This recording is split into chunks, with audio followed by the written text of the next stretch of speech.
네, 오늘의 말씀은 이적은 신의 성품의 표현입니다라는 제목으로 우리 함께 말씀을 나누도록 하겠습니다.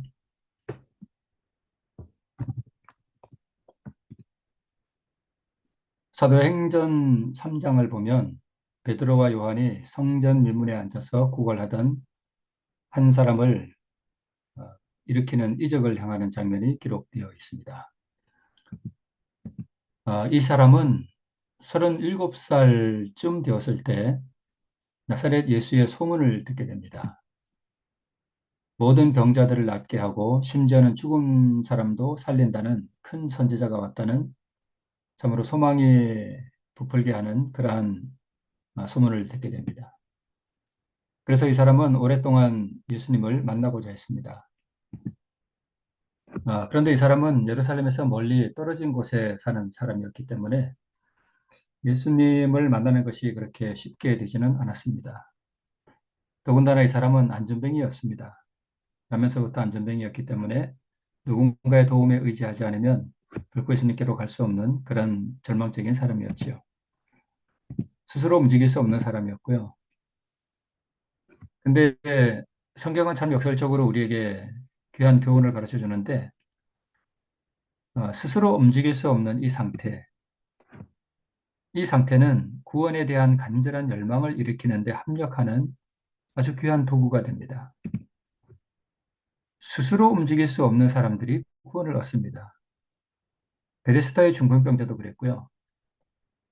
베데스다 연못가에 수많은 병자들이 있었지만 그들은 스스로 움직일 수 있는 사람들이었습니다. 자신이 뭔가 할 수 있다라고 생각하는 동안 우리는 구주를 만날 수가 없습니다.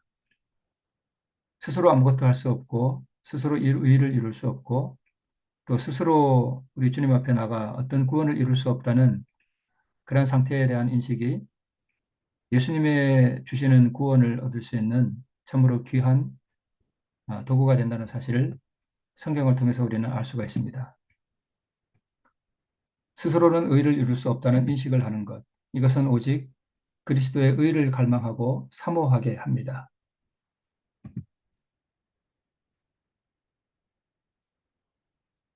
교회 안에서 만족하는 신앙생활을 하는 것만큼 절망적인 상태는 없습니다.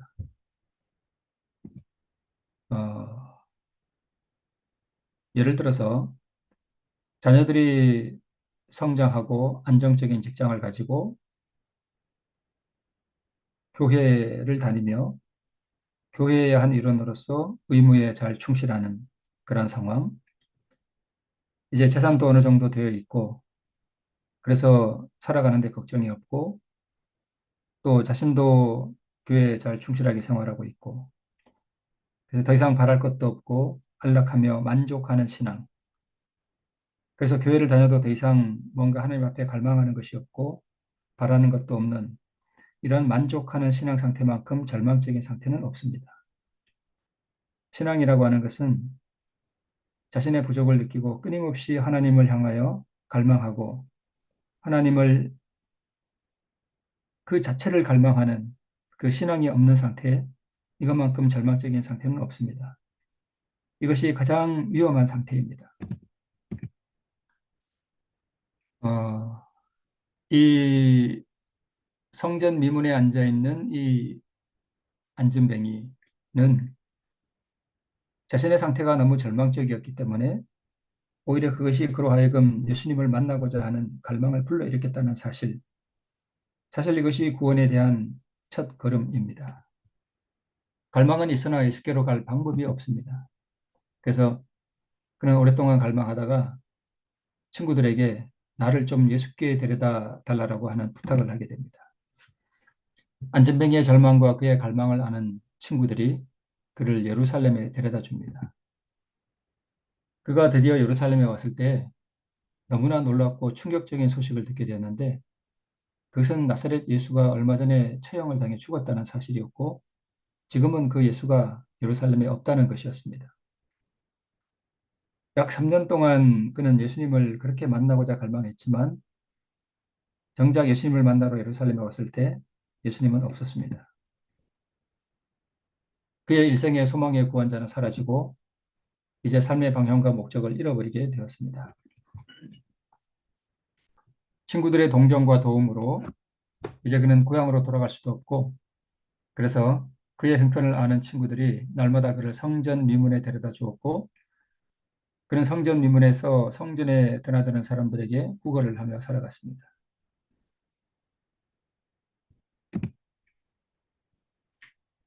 어느 날 요한과 베드로가 제9시 기도 시간에 성전에 기도하러 들어가다가 이 사람을 만나게 됩니다.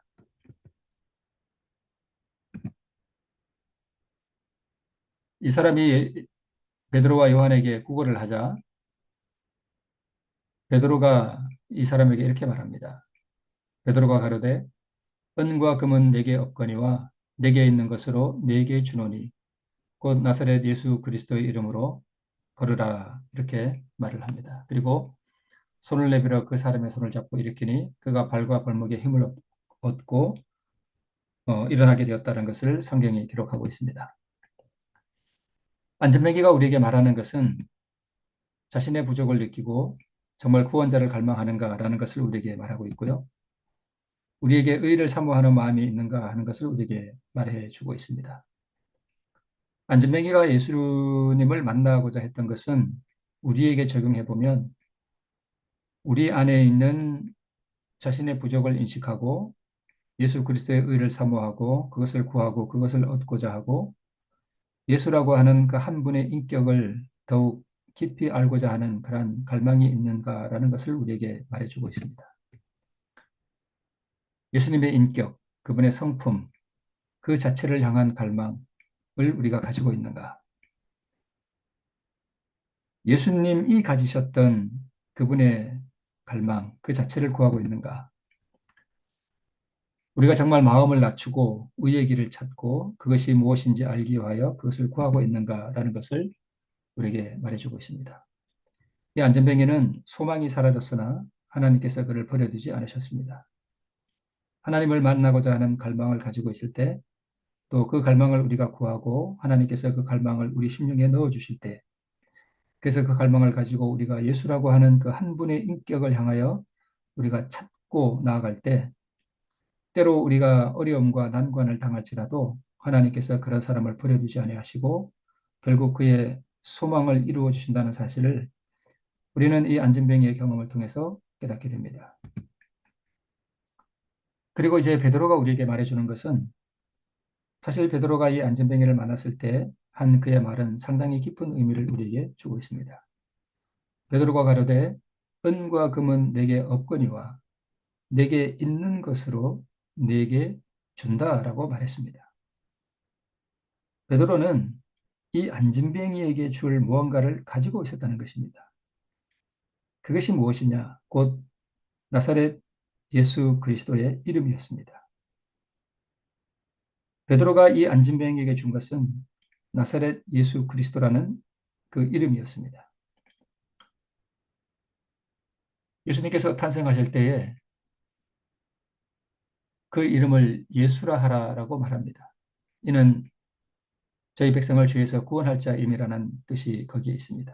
구원자라는 이름입니다. 안진뱅에서 일으켜 주실 분, 사망에서 생명으로 일으켜 주실 분, 그 이름이 바로 나사렛 예수 그리스도라는 이름이었습니다.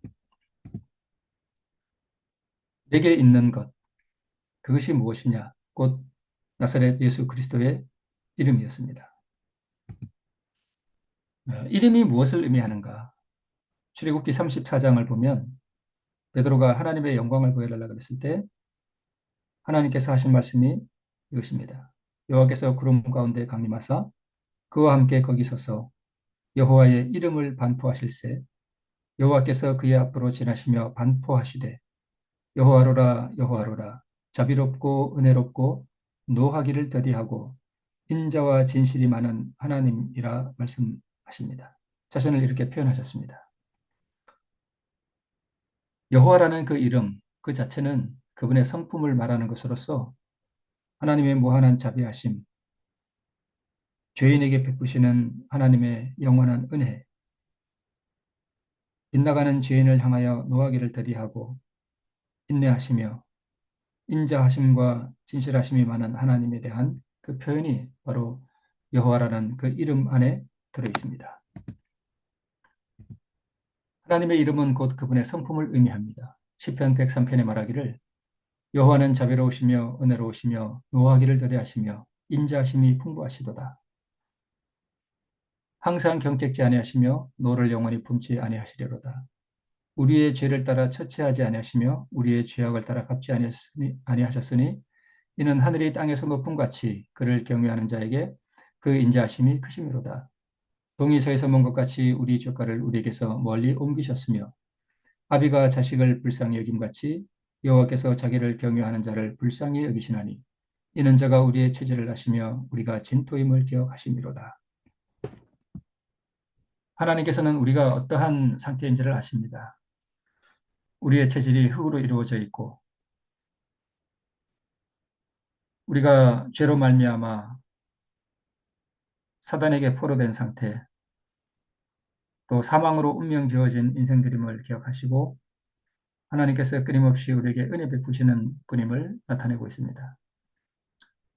우리를 향한 하나님의 그 영원하신 은총과 그분의 성품이 예수 그리스도라고 하는 그 이름 안에 있다는 것입니다. 여호와 우리 주여, 주의 이름이 온 땅에 어찌 그리 아름다운지요. 주의 영광을 하늘 위에 두셨다라고 시편 8편에 기록하고 있고요. 135편에는 여호와를 찬송하라. 여호와는 선하시며 그 이름이 아름다우니 그 이름을 찬양하라라고 기록하고 있습니다. 계시록 17장 5절에는 그 이마에 이름이 기록되었으니 비밀이라 큰 바벨론이라 땅의 음녀들과 가증한 것들의 엄이라라고 하는 말씀이 기록되어 있습니다. 큰 음녀 바벨론, 가증한 것과 음행의 성품이 그 이마에 기록되어 있는데 그 이름이 바벨론입니다. 이름은 그의 성품을 의미합니다. 그래서 나사렛 예수 그리스도라는 이름은 한없이 자비롭고 은혜롭고 죄를 범하는 인생들을 불쌍히 여기시는 하나님의 오래 참으시는 선하신 성품, 이것이 나사렛 예수 그리스도라는 이름 안에 있습니다. 베드로가 가로되 은과 금은 내게 없거니와 내게 있는 것으로 내게 주노니 곧 나사렛 예수 그리스도의 이름으로 걸으라 라는 이 말 속에 베드로가 가지고 있는 것, 즉 내게 있는 것, 곧 나사렛 예수 그리스도의 이름, 그것은 예수님의 성품이 베드로에게 있다는 뜻입니다. 구원자 예수 그리스도를 찾아왔으나 예수님이 죽었다는 소식을 듣고 절망 가운데 있는 그에게 안진뱅이가 찾던 바로 그 예수 그리스도를 주었습니다.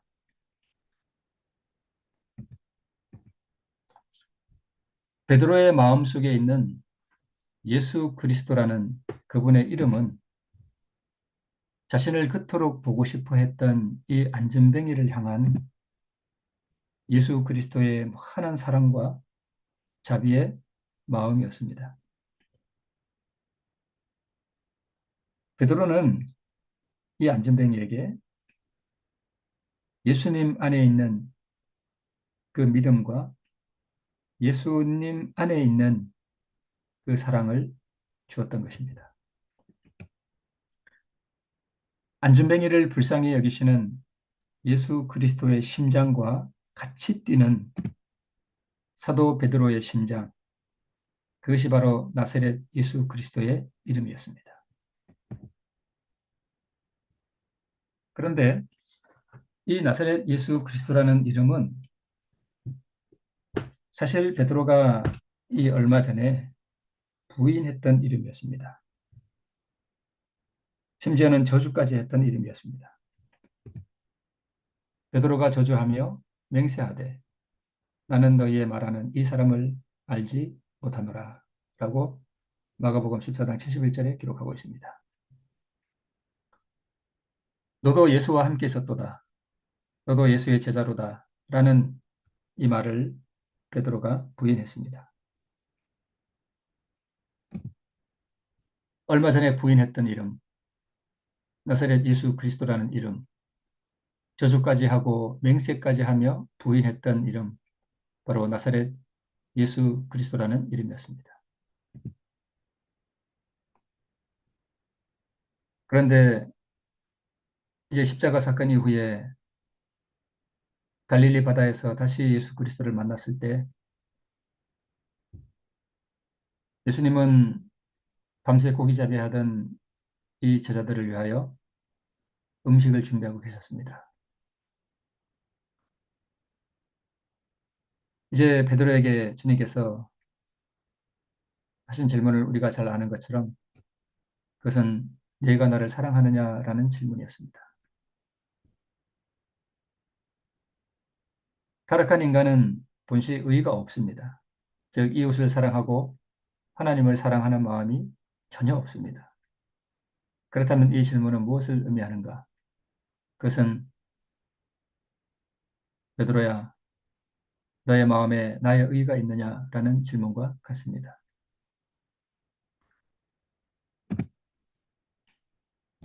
그가 예수님을 부인하고 닭이 두 번 울었을 때에 그는 예수님의 얼굴과 마주치게 됩니다. 그때 이 베드로는 고통에 찬 예수님의 얼굴 가운데 나타난 그 제자를 향한 무한한 동정심, 가련한 제자를 바라보는 구주의 얼굴, 연약한 제자를 향한 동정과 긍휼의 얼굴. 이날은 베드로의 자가 완전히 무너진 날이 되었습니다. 예수의 이름이 예수 그리스도라는 이름이 그의 가슴에 영원히 기록된 날이었습니다.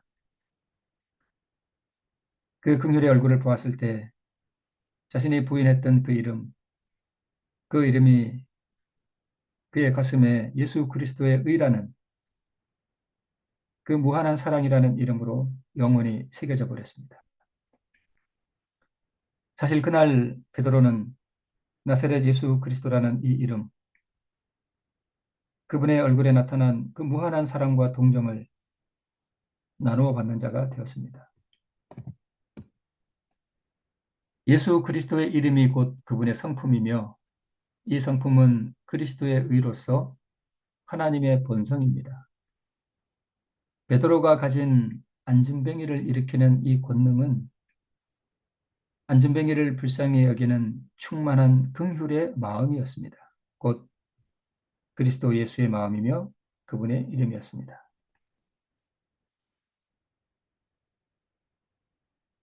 베드로가 안진뱅이를 일으킨 그 권능은 다른 것이 아니라 바로 성품이었습니다. 마지막 때에 다시 한번 이런 이적이 일어날 것인데 그런 이적을 일으키는 사람은 어떤 신비한 능력을 가진 것이 아니라 그리스도 예수의 심장을 가진 사람, 곧 그분의 이름, 긍휼과 자비와 사랑의 마음을 가진 사람, 곧 그리스도 우리의 의를 충만히 소유한 사람들이 바로 이러한 이적을 일으킬 것입니다. 베드로가 그 안진뱅이를 바라봤을 때 베드로와 요한의 가슴에 솟아났을 그 사람을 불쌍히 여기는 마음, 그를 사랑하는 마음, 그를 향한 동정의 마음, 또 그를 긍휼히 여기는 그 마음, 그것이 이 안진뱅이를 일으키는 능력이었습니다. 내게 있는 것으로 내게 주노니 곧 나사렛 예수 그리스도의 이름으로 일어나 걸어라. 베드로가 안진뱅이에게 준 것은 그의 마음속에 있는 예수 그리스도의 사랑이었습니다. 이것이 권능입니다. 성도들이 가지는 권능이란 다른 것이 아니라 바로 예수 그리스도의 의라는 사실을 우리는 베드로와 요한의 경험을 통해서 배우게 됩니다. 이 비밀은 너희 안에 계신 그리스도시니 곧 영광의 소망이니라 라는 말씀이 골로새서에 있습니다. 너희 안에 계신 그리스도, 우리 안에 계신 그리스도, 우리 안에 있는 그리스도의 의, 우리 안에 있는 그리스도의 사랑,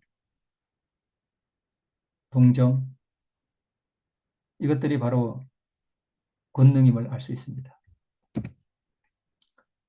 자신의 비참한 처지에 대한 인식과 구원자 예수 그리스도를 향한 갈망이 예수 그리스도의 자비하신 성품과 만났을 때에 일어나는 일이 이적입니다. 이러한 이적이 가장 큰 이적이 사람이 변화되는 이적입니다. 이것이 안전뱅이의 이적이었습니다. 우리는 이 안전뱅이의 이적을 통해서 육체의 질병을 고치시는 예수님뿐만 아니라 안전뱅이로서 살아가는, 즉 이웃을 사랑하지 못하고 살아가는 안전뱅이 된 우리의 상태를 고치시는, 그것이 어떤 다른 능력이 아니라 우리를 향해 가지신 예수님의 성품, 그분의 긍휼, 그분의 동정, 그분의 불쌍히 여기심, 그분의 은혜, 이것이 바로 우리를 변화시키는 능력이라는 것을, 이것이 바로 그분의 권세, 그분의 권능이라는 것을 우리는 알 수 있습니다.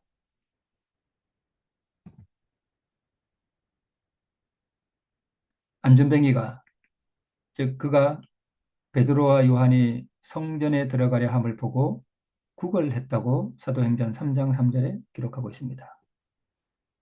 여기서 구걸한다는 이 말은 두 가지 헬라 말이 조합된 말인데요. 엘레 에모시네라는 말과 람바로라는 단어가 합쳐진 것입니다. 하나는 불쌍히 여김, 자비, 자선을 의미하고요.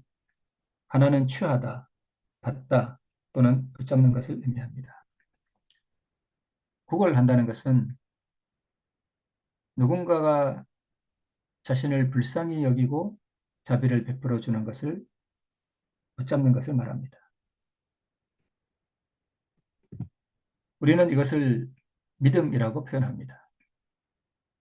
믿음이란 구주의 자비하심에 의지하여 그것을 붙잡는 행위가 바로 믿음입니다. 그러므로 어떤 의미에서 우리가 믿음을 갖는다는 것은 자신이 안전뱅이인 상태라는 것을 인식하고 베풀어 주시는 하나님의 긍휼과 그분의 자비를 붙잡는 행위가 바로 구걸이라는 뜻입니다. 그래서 어떤 의미에서 우리는 구걸하는 것입니다. 만약 이것에 자존심이 상해한다면 그는 교만한 것입니다. 만약 우리가 우리의 깊이 타락한 상태와 우리의 죄악된 상태와 우리의 영적 상태, 우리가 하나님의 거룩한 율법 앞에 서서 그 율법의 온전한 의미를 우리가 인식할 때에 많은 우리 믿음의 선구자들은 그 앞에서 자신이 썩은 듯 하였고 감히 그 율법을 쳐다볼 수도 없었습니다. 우리가 그것을 인식하게 될 때 우리는 구걸하게 되는 것입니다. 구주의 자비하심, 이것이 바로 권능입니다. 그분의 품성, 죄인을 불쌍히 여기는 그분의 품성이 바로 우리를 고치는 권능이라는 사실을 우리가 알 수 있습니다. 안전뱅이를 향해 이 베드로와 요한은 그리스도의 마음으로 다가갔습니다. 즉 그리스도의 심장으로 다가갔습니다. 베드로와 요한이 이 안전뱅이를 얼마나 불쌍히 여겼을까? 얼마나 예수님과 같은 환한 동정심으로 다가왔을까? 물론 그것은 베드로와 요한에게 본시 있는 것이 아니라 바로 예수 그리스도가 그에게 전가시켜준 바로 그리스도 우리의 의라는 사실입니다. 이적은 그리스도의 성품에서 나오는 자연스러운 현상일 뿐입니다.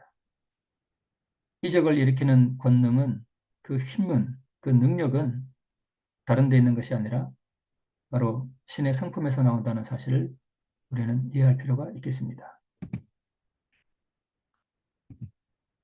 한 안전뱅이가, 한 문둥병자가 예수께와 절하여 엎드려 꿇어 가로되 주여 원하시면 저를 깨끗게 하실 수 있나이다 라고 고백합니다.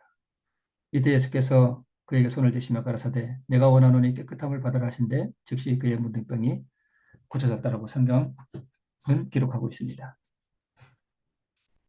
주여 원하시면 이 문둥병자의 요청에 구주께서는 내가 원하노니라고 대답하셨습니다. 내가 원하노니. 이 예수님의 말씀 속에는 이 문둥병자를 향한 예수님의 환한 긍휼하심과 그를 이 사망의 질병에서 고쳐주기를 원하시는 우리 하나님의